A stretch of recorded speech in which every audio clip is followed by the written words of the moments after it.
ইনশাআল্লাহ আজকে আমাদের জুমার আলোচনার বিষয় হবে ইসলামে যুবকদের গুরুত্ব কি এবং যৌবনের গুরুত্ব কি এবং যুবকদেরকে ইসলামের দিকে আনার পথগুলো কি, পন্থাগুলো কি, এ সম্পর্কে ইনশাআল্লাহ আজকে আমাদের জুমার আলোচনার বিষয় হবে। আল্লাহ সুবহানাহু ওয়া তাআলা আমাদেরকে যে হায়াত দিয়েছেন সেই হায়াতের সবচেয়ে শ্রেষ্ঠ সময় হচ্ছে যৌবনের সময়।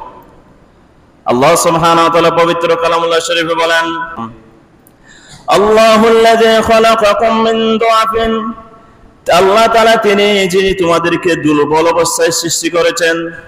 আসলে মানব জাতি সবচেয়ে বেশি দুর্বল বলেছেন। আল্লাহ তাআলা আমাদেরকে বলেছেন, আমি মানুষকে দুর্বল করে সৃষ্টি করেছি।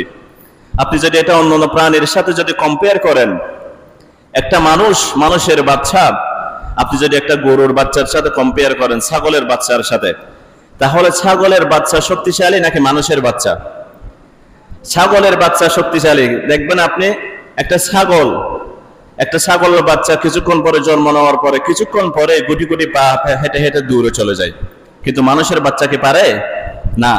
এই পর্যায়টা আসতে তার অনেক সময় অতিক্রান্ত করতে হয়। তাহলে আল্লাহ সুবহানাহু ওয়া তাআলা বলেছেন এখানে প্রথমে, আল্লাহুল্লাযী খালাকাকুম মিন দুআফিন, আল্লাহ তাআলা তোমাদেরকে দুর্বল করে সৃষ্টি করেছেন, দুর্বল অবস্থায়।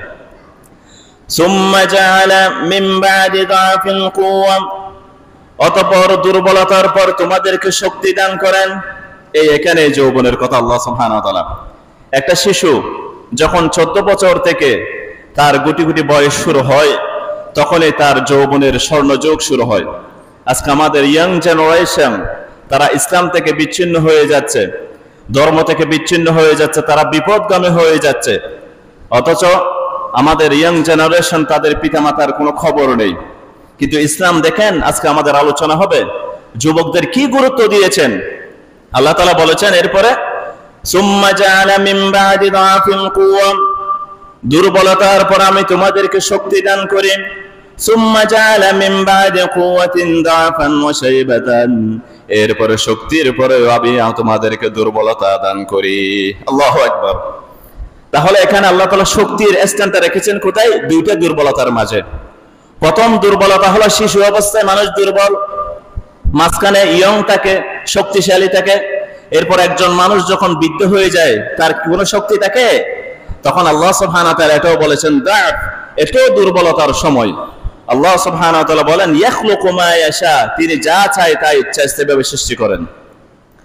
অপর জায়গায় আল্লাহ সুবহানাহু ওয়া তাআলা বলেন, وَإِن تَعُدُّوا نِعْمَةَ اللَّهِ لَا تُحْصُوهَا, ও আমার বান্দাগণ, তোমরা যদি আমার নিয়ামত গণনা করতে শুরু করো, নিয়ামত গণনা করে শেষ করতে পারবে না। সেই নিয়ামতগুলোর মধ্যে অন্যতম শ্রেষ্ঠতম নিয়ামত হলো মানুষের যৌবনের সময়। মানুষ যখন সুঠাম দেহ থাকে, শক্তিশালী থাকে, ওই মুহূর্তটা বান্দার সবচেয়ে নিয়ামতের সময়, ঠিক কিনা?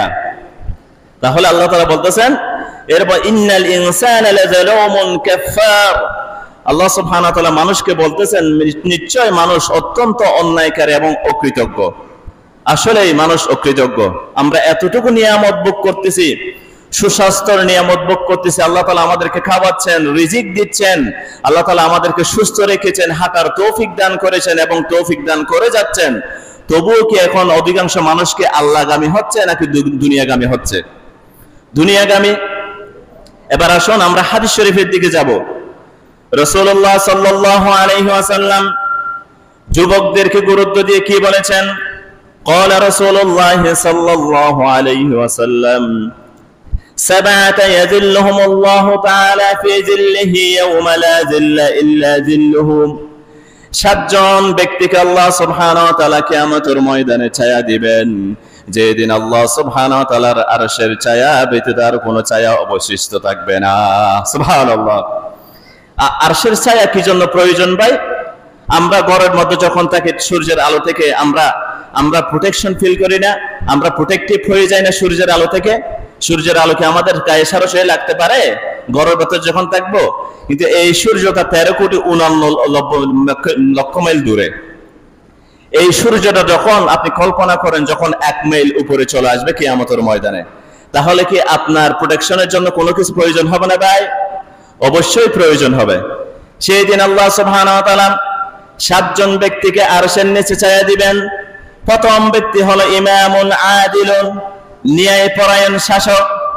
দেখেন, আপনি যদি ন্যায়পরায়ণ শাসক হন, আপনি যদি দুর্নীতিগ্রস্ত শাসক না হন, মানুষের উপর যদি জুলুম না করেন, অন্যায়ভাবে যদি crore crore billion billion trillion dollar যদি দেশ থেকে পাচার করে নিয়ে যান, তাহলে আপনার উপর যদি জনগণ সন্তুষ্ট থাকে, এমন শাসকের কথা বলা হচ্ছে যে শাসক কোরআন সুন্নাহ অনুযায়ী রাষ্ট্র পরিচালনা করবে, যে শাসক জনগণের ভয়ে পালিয়ে যাবে না, এমন শাসকের কথা বলতেছে না, ঠিক কিনা?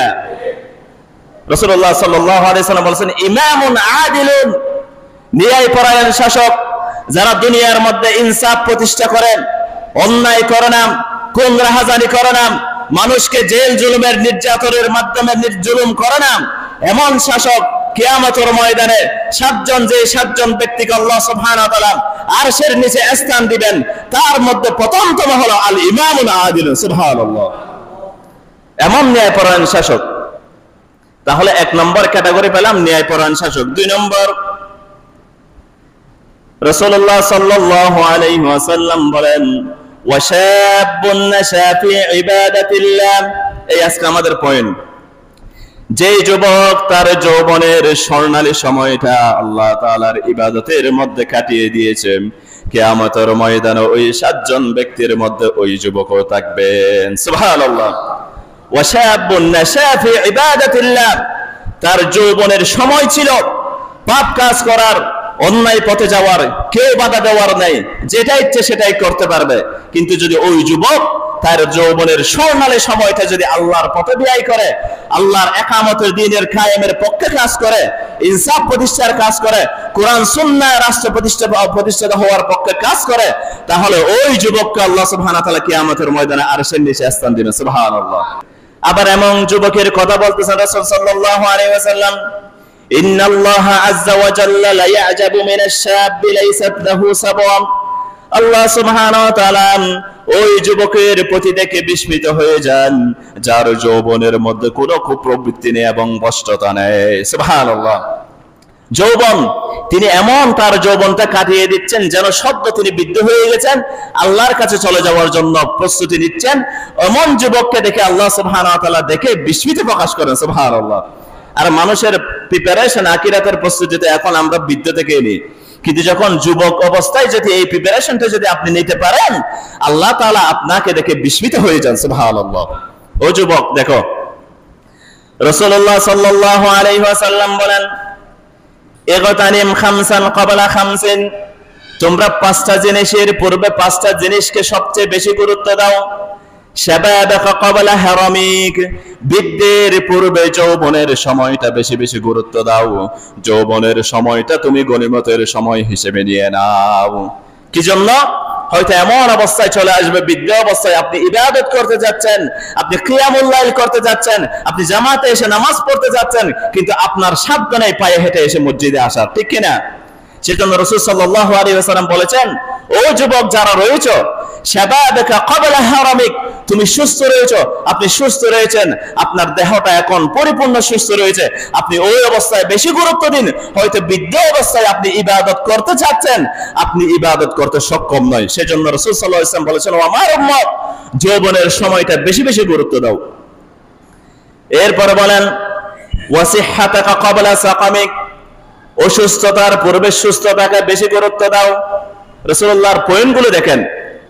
আপনি মানুষ অসুস্থ হয়ে যায়, হসপিটালের বিছানায় বসে বসে আফসোস করতে দেখে, হায় আমার যৌবনের স্বর্ণালী সময়গুলো, সুস্থতার স্বর্ণালী সময়গুলো যদি আমি পেতাম, এমন আফসোসটা যেন করতে না হয়। সেজন্য রাসূল বলেন ওয়াসিহহাতিকা ক্বাবলা সাকামিক, তুমি অসুস্থতা হয়ে যাওয়ার পূর্বে যখন সুস্থ রয়েছে, ফাইযা ফারাগতা ফানসাব ওয়া ইলা রাব্বিকা ফারগাব, যখন এই সময় পাও তখন আল্লাহর ইবাদতে নিবৃত্ত হয়ে যাও। সুবহানাল্লাহ। রাসূল সাল্লাল্লাহু আলাইহি ওয়াসাল্লাম বলেছেন এরপরে ওয়াগিনাকা ক্বাবলা ফাকরিক, এরপরে আপনি যখন দানাত্ম অবস্থায় রয়েছেন, আপনার কাছে অনেক সম্পত্তি রয়েছে, ক্বাবলা ফাকরিক, আপনি তো হয়তো এমন অবস্থা চলে আসতে পারবে আপনি একদিনের ভিতর ফকির হয়ে যেতে পারেন। আসলে এটা সম্ভব না? দেখেন না, কোটি কোটি টাকার মালিক, বেক্সিমকো কোম্পানির মালিক, রাতের মধ্যে রাতের আঁধারে পালিয়ে যেতে গিয়ে ধরা খেয়েছে না? ফকির হয়ে গেছেন এরা ভাই। এর পিছনে শত শত বিডিআর বাহিনী ছিল, আর্মি বাহিনী ছিল, পুলিশ বাহিনী ছিল, ডিজিএফআই ছিল। আজকে তাদের পিছনে কেউ আছে? তাদেরকে দেখে দেখে প্রচারে নিক্ষেপ করতেছে না কোর্টের মধ্যে? হয়তো আপনারা এই অবস্থা চলে আসতে পারে। সেজন্য রাসূলুল্লাহ সাল্লাল্লাহু আলাইহি ওয়াসাল্লাম বলেছেন, আপনি যদি দানাত্ম অবস্থায় থাকেন, আপনি বেশি বেশি দান করুন, হয়তো আপনি ফকির হয়ে যেতে পারেন। পয়েন্টগুলো মনে রাখবেন। এরপর রাসূলুল্লাহ সাল্লাল্লাহু আলাইহি ওয়াসাল্লাম বলেন, ওয়া ফারাগাকা ক্বাবলা শুগুলিক, ব্যস্ততার পূর্বে অবসর সময়কে বেশি বেশি গুরুত্ব দিন। মানুষ যখন ব্যস্ত হয়ে যায়, নফল ইবাদত করতে চাইলেও করতে পারে না। অফিসিয়ালি বিভিন্ন কাজ, বিভিন্ন কর্মকাণ্ড যখন সামনে চলে আসে, তখন আর ইবাদতের সময় পাওয়া যায় না। সেজন্য রাসূল সাল্লাল্লাহু আলাইহি ওয়াসাল্লাম বলেছেন, ওয়া ফারাগিকা ক্বাবলা শুগুলিক, আপনার ব্যস্ততার পূর্বে, আপনি ব্যস্ত হয়ে যাবেন হয়তো 1 বছর পর, হয়তো 2 মাস পর, হয়তো আগামীকাল থেকে আপনার কাছে বিভিন্ন কাজ চলে আসবে, তখন আর আপনি ইবাদত করার জন্য সময় পাবেন না। সেজন্য যখনই অবসর পাবেন, তখনই আল্লাহর ইবাদতের মধ্যে পড়ে যাবেন। সুবহানাল্লাহ। এরপর রাসূল সাল্লাল্লাহু আলাইহি ওয়াসাল্লাম বলেন, ওয়া হায়াতাকা ক্বাবলা মাউতিক, মৃত্যুর পূর্বে তোমরা হায়াতকে বেশি বেশি গুরুত্ব দাও। মানুষ যখন মৃত্যুর বিছানায় পড়ে যাবে, তখন যদি শত শত দরখাস্ত করে, আল্লাহর কাছে 1000 কোটি টাকা দিয়ে দরখাস্ত করেন, ও আল্লাহ আমি একটা সেকেন্ড চাই শুধু একটি কথা বলার জন্য, কাউকে কি সময় দেওয়া হবে? সময় দেওয়া হবে? ফাইযা জাআ আজালুহুম লা ইস্তাখিরুনা সাআতান ওয়া লা ইস্তাকদিমুন, যখন মৃত্যুর সময় চলে আসবে, তখন 1 সেকেন্ড আগ পিছ করা হবে না। সেজন্য বলেছেন রাসূল সাল্লাল্লাহু আলাইহি ওয়াসাল্লাম, ওয়া হায়াতাকা ক্বাবলা মাউতিক, মৃত্যুর পূর্বে হায়াতের সময়টা বেশি বেশি গুরুত্ব দাও আমার উম্মতরা। রাসূলুল্লাহ সাল্লাল্লাহু আলাইহি ওয়াসাল্লাম হাদিস শরীফের মধ্যে বলেন, কিয়ামতের ময়দানে কোন প্রশ্নটা বেশি জিজ্ঞেস করা হবে? সর্বপ্রথম, ইন্না আউয়ালু মা ইউসআলুল আবদু ইয়াওমাল কিয়ামাতি মিনান নাঈমি আইয়ুকালু লাহু আলাম নুসিহা জিসমাক, কিয়ামতের ময়দানে সর্বপ্রথম আল্লাহ তাআলা আপনাকে জিজ্ঞেস করব, আমার বান্দা, আমি কি তোমাকে যৌবন দিই নাই? আমি কি তোমার শরীরকে সুস্থতা রাখি নাই? এরপর বলে, ওয়ানারুইকা মিনাল মাইল বারিদ, তো আমার বান্দা, আমি কি তোমার জন্য পানীয়গুলো শীতল করে দিই নাই? সুবহানাল্লাহ। একটা হাদিস শরীফের মধ্যে রাসূল সাল্লাল্লাহু আলাইহি সাল্লাম বলেন, লা তাজুলু কদমা ইবনে আদম ইয়াওমাল কিয়ামাতি হাত্তা ইউসআলু আন খামসিন, কিয়ামতের ময়দানে কোন বনি আদম এক পাও আগে পা বাড়াতে পারবে না, যতক্ষণ না পর্যন্ত 5টা প্রশ্নের জবাব দেয়। কয়টা? যতক্ষণ না পর্যন্ত কোন বনি আদম 5টা প্রশ্নের জবাব দিবে, তার কোন সক্ষমতা থাকবে না 1 পা সামনে বাড়াবার। সর্বপ্রথম আল্লাহ সুবহানাহু ওয়া তাআলা জিজ্ঞেস করবে, আনো উমরিহি ফিমা আফনা, তুমি তোমাকে এত বছর হায়াত দিয়েছি, 70 বছর হায়াত দিয়েছি, 80 বছর হায়াত দিয়েছি, 40 বছর হায়াত দিয়েছে, হায়াতের মধ্যে কি করেছে আমাকে হিসাব দাও। আল্লাহ আমাদের হিসাব সহজ করে দিয়েন। আল্লাহ তাআলা বলবেন, আনো উমরিহি ফিমা আফনা, ও আমার বান্দা, তুমি তোমার হায়াতকে কোথায় ব্যয় করেছো, আমাকে হিসাব দাও। এরপরে বলবেন, ওয়ান শাবাবিহি ফিমা আবলা, স্পেশালি পুরো হায়াত থেকে, দেখেন 70 বছর হায়াত না, সেখান থেকে স্পেশালি জিজ্ঞেস করবে, ওয়ান শাবাবিহি ফিমা আবলা, তুমি তোমার যৌবনের স্বর্ণালী মুহূর্ত সময়টা কার জন্য ব্যয় করেছো বলো। আল্লাহু আকবার। তুমি কি যৌবনের স্বর্ণালী মুহূর্তটা, যে মুহূর্তে ইবাদত করতে পারতে বেশি বেশি তোমার সক্ষমতা ছিল, দাঁড়িয়ে দাঁড়িয়ে কিয়ামুল লাইল পড়ার 10 রাকাত, 20 রাকাত, 30 রাকাত, ওই মুহূর্তটা কি তুমি আমার জন্য ব্যয় করেছো নাকি দুনিয়ার জন্য ব্যয় করেছো? স্পেশালি আমাকে জবাব দাও, ঠিক কিনা? ও যুবকগণ, শুনে রাখো, তোমাদের যৌবনের স্বর্ণালী সময়টা তোমরা দেশই করে ফেলতেছো, দুনিয়া দুনিয়া করে ধ্বংস করে ফেলতেছো। আল্লাহ সুবহানাহু ওয়া তাআলা স্পেশালি এই যৌবনের সময়টা তোমাদেরকে জিজ্ঞেস করবেন, ওয়ান শাবাবিহি ফিমা আবলা, আমার কাছে জবাব দাও, তোমার যৌবনের স্বর্ণালী সময়টা তুমি কোথায় ব্যয় করেছো? নাকি গ্যাংস্টারের পিছনে ব্যয় করেছো, নাকি দুনিয়াবি কোনো রাজনীতিবিদের পিছনে দৌড়াদৌড়ি করেছো, নাকি দুনিয়াবি কারো মতবাদ প্রতিষ্ঠা করার জন্য দৌড়াদৌড়ি করেছো? আল্লাহ সুবহানাহু ওয়া তাআলার কাছে প্রত্যেক যুবককে এই প্রশ্নের জবাব দিতে হবে, ঠিক কি না? যুবকদেরকে আজকে অমুক মতবাদ, অমুক আমার নেতা, অমুক আদর্শ প্রতিষ্ঠিত করার জন্য আপনাদেরকে ডাকা হবে, কিন্তু প্রত্যেক যুবককে আমি আহ্বান করতে চাই, রাসূলুল্লাহর সৈনিক আমরা কোন ব্যক্তির সৈনিক না, আমরা কোন অমুক অমুক ব্যক্তির সৈনিক না। আমার রাসূল সাল্লাল্লাহু আলাইহি ওয়াসাল্লাম যে পন্থায় রাজনীতি করেছেন, আমার রাসূল সাল্লাল্লাহু আলাইহি ওয়াসাল্লাম যে পন্থায় সমাজনীতি পরিচালনা করেছেন, আমার রাসূল সাল্লাল্লাহু আলাইহি ওয়াসাল্লাম যে পন্থায় শরিয়া প্রতিষ্ঠা করেছেন, এই পন্থা ছাড়া সমস্ত রাজনীতি, সমস্ত মতবাদ হারাম হারাম হারাম, ঠিক কি না? সমস্ত মতবাদ হারাম, অমুক আমার নেতা, অমুক আমার নেতা, অমুকের নেতা, সবগুলো হারাম। সেজন্য যুবকগণ বিভ্রান্ত হবেন না। আপনার যৌবনের স্বর্ণালী সময়টা, যে মিটিং মিছিলের মধ্যে আল্লাহ সুবহানাহু ওয়া তাআলার নামটা একবার নেওয়া হয় না, শুধু তাদের দলের নামটাই নেওয়া হয়, ওটা করেছে ওটা করেছেন। যে মিটিং মিছিলের মধ্যে নামাজের বিরতি দেওয়া হয় না, ওই মিছিল মিটিং ওরকম দল, সমস্ত দলগুলো লাথি মেরে থুতু মেরে দূরে নিক্ষেপ করতে হবে, ঠিক কিনা? সেজন্য যুবকগণ আপনার যৌবনের সময়টা কোথায় ব্যয় করেছেন আল্লাহর কাছে জবাবদিহি করতে হবে। আপনি কোথায় করেছেন? অমুক ভাই জিন্দাবাদ, তমুক ভাই জিন্দাবাদ বলেছেন কিনা। এরপর আল্লাহ সুবহানাহু ওয়া তাআলা আর জিজ্ঞেস করবেন, ওয়ান মালিহি মিন আইনা, কোথায় থেকে সম্পদ অর্জন করেছো? হালাল ভাবে অর্জন করেছো নাকি হারাম ভাবে অর্জন করেছো? আল্লাহ সুবহানাহু ওয়া তাআলা জিজ্ঞেস করবেন। শুধু এটাই না, ওয়ামিন আইনা মাকতাসাবাহু, এবং কোথায় ব্যয় করেছো। এখানে একটা মাসালা, আপনি যদি সম্পদ যদি হালাল ভাবে অর্জন করেন, ওটা হারাম ভাবে আপনি ব্যয় করতে পারবেন না। যদি বলেন আমি তো হালাল পন্থায় অর্জন করেছি, এটা আল্লাহ সুবহানাহু ওয়া তাআলা এখানে প্রশ্ন করবেন, আইনা ইকতাসাবাহু ওয়া ফীমা আনফাকাহু, এবং কোথায় ব্যয় করেছো আমার বান্দা। সেজন্য সম্পদ হালাল ভাবে অর্জন করতে হবে, হালাল পন্থায় ব্যয় করতে হবে। শর্ত দেখেন, আপনি হারাম পন্থা অর্জন করতে পারবেন না, হারাম পন্থায় ব্যয় করতে পারবেন না। হালাল পন্থায় অর্জন, হারাম পন্থায় ব্যয় করা যাবে না। হালাল পন্থায় অর্জন, হালাল পন্থায় ব্যয়, ঠিক কিনা? এরপরে দেখেন, ওয়ামাযা আমিলা ফীমা আলিমা, আমি তোমাকে আলম দিয়েছিলাম, জ্ঞান দিয়েছিলাম, বিবেক দিয়েছিলাম, ওই বিবেকটা কোথায় কাজে লাগিয়েছো? যুবক, আজকে প্রশ্নের জবাব দাও। ও ইয়াং জেনারেশন, তোমরা কি এই দিনটা মুখোমুখি হওয়ার জন্য অপেক্ষা করতেছো, যে দিন আল্লাহ সুবহানাহু ওয়া তাআলা স্পেশালি তোমাদের যৌবনের সময়টা সম্পর্কে প্রশ্ন জিজ্ঞেস করবেন? সেজন্য যুবকদের সম্পর্কে ইসলাম খুবই গুরুত্ব আরোপ করেছে। রাসূলুল্লাহ সাল্লাল্লাহু আলাইহি ওয়াসাল্লাম হাদিস শরীফের মধ্যে বলেন, জান্নাতের মধ্যে যখন জান্নাতীরা যাবেন, তখন দেখেন যৌবনের সময়টা কতই গুরুত্বপূর্ণ। একজন ফেরেশতা ঘোষণা দিবেন, ইন্না লাকুম আন তাসিহু ফালা তাসকামু আবাদা, ও জান্নাতীগণ তোমরা এখানে সুস্থ অবস্থায় থাকবা, কখনো অসুস্থ হবে না। এরপরে বলেন, ওয়া ইন্না লাকুম আন তাহইউ ফালা তামুতু আবাদা, এখানে তোমরা সর্ব অবস্থায় জীবিত থাকবে, কখনো মৃত্যুবরণ করবে না। এরপরে বলেন, ওয়া ইন্না লাকুম আন তাশিব্বু ফালা তাহরামু আবাদা, এই পয়েন্টটা, এই জান্নাতের মধ্যে হাজার কোটি বছর থাকবে, তুমি যুবক অবস্থায় থাকবে, কখনো বৃদ্ধ হবে না। সুবহানাল্লাহ।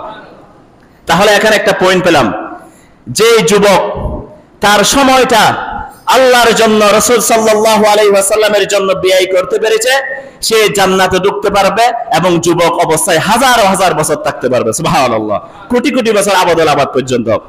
আর যে যুবক অমুক মতবাদ জিন্দাবাদ, অমুক নেতা জিন্দাবাদ, আমার নেতা তামার নেতা জিন্দাবাদ, অমুক সেকুলারিজম পন্থা, ওই পন্থা, সবগুলোর পিছনে তার জীবনটা ব্যয় করেছে, তার যৌবনটা ব্যয় করার কারণে সে যুবক অবস্থায় জান্নাতের মধ্যে ঢুকতে পারবে না, ঠিক কিনা? কারণ তার জন্য জান্নাত হারাম। সেজন্য ভাই, আপনার যৌবনের স্বর্ণালী সময়টা আপনি আল্লাহর পথে ব্যয় করুন।